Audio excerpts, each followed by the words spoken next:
I, 33M, rented a 3-bedroom house when I was around 20 with 2 of my best buds. One of my roommates, B, was always away for work for 1+ month at a time, so he was never really around. But we took in one of his old friends, J, that lived in our unfinished basement for cheap. Then there was me and T.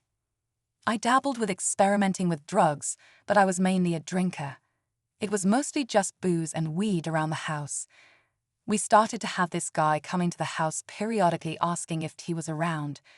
T had a girlfriend he was always with, and I didn't run into him much except for when he came home from work, so I always told this guy I hadn't seen him. This happened for a month or 2 until T finally had his tires slashed on his car. After approximately a month after T's tires being slashed, I invited a friend, Earl, over to hang out and drink. He really didn't want to come to the house. He wanted to go out to the bars, but I wasn't feeling it. I finally convinced him to come over. Myself, Jay, and Al are just sitting in the living room on couch watching a movie, drinking, passing a blunt around. To give you a visual, we had a big L-shaped couch that went up against 3 very large windows to the front of the house. T was home and was walking back and forth from his room, through the living room, and looking out the front door. T was acting himself, making comments on parts of the movie he liked, laughing with us, and we would pass him the blunt every time he walked by. After 20 minutes or so, T finally walked out the front door and onto the front deck in front of the large windows. I go to pass the blunt to Jay on my left and am now facing the large windows.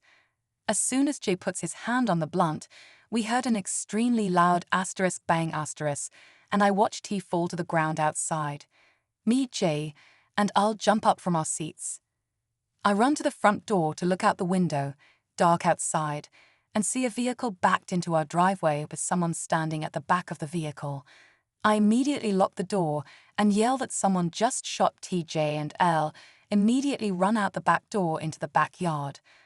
I throw on some muck boots sitting next to me and realize in those seconds the person would have been able to push the house, be it the front deck/door, and would see me through the door or large windows if I head to the back door. In those split seconds, I just accepted I was screwed and that I was next. I take cover behind the corner of the entryway peeking at the door and take out my phone and call 911. The dispatcher answers 911, "What is the address of your emergency?" I was in so much shock that all I could say was multiple times, while the dispatcher asked me the same question over and over. It felt like an eternity, and then I was finally able to blurt out what had happened. The unknown person I saw never came to the front door, so I pushed forward to try and look out the door and into the driveway. The vehicle was now gone. Looking out the window, I could see a gun on the deck and T laying face down. That was when I realized that T had just shot himself. I opened the door and just peered down at T, telling the dispatcher what I was looking at. T was taking periodic deep breaths. I started yelling at the dispatcher to get an ambulance and asking where it was as he was still breathing.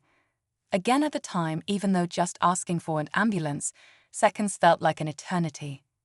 At the time I did not know this, but T was having agonal breaths. He was dead. The dispatcher asked me if I knew CPR. I didn't at the time, which I told him, but also explained that there was too much blood and that I couldn't do anything. The police and ambulance showed up a few minutes later. By this time, Jay and Al had come back to the house. The police separated all of us to question us and make sure our stories lined up to make sure they were not dealing with a homicide.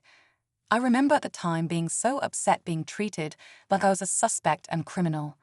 Al does not do very well with law enforcement, and I could hear him crying and yelling at the officers. The officer I was with brought me over to his patrol vehicle and allowed me to sit in the passenger seat with him while we talked about the events that just happened. The officer then allowed me to call B to tell him what had happened as he was away at work. I later found out that T was an undercover pillhead. All the clues were there. I was just oblivious to it happening right in front of me at the time. Me not seeing T often. T window to his room was on the front of the house. He left the window unlocked, and when he came home/left, just crawled through the window so we never knew he was there. The guy at the end of the driveway and the one who kept coming to the house looking for tea. That was his drug dealer who he owed approximately $4,000.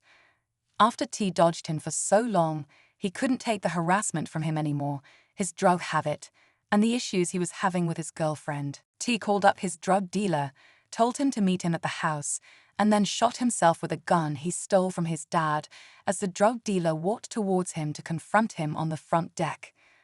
Of course, this experience traumatized Jay, Al, and me. To make an already long story shorter, Jay's not alive anymore as he went down the pill route and overdosed. Al ended up getting into heroin, but is now clean.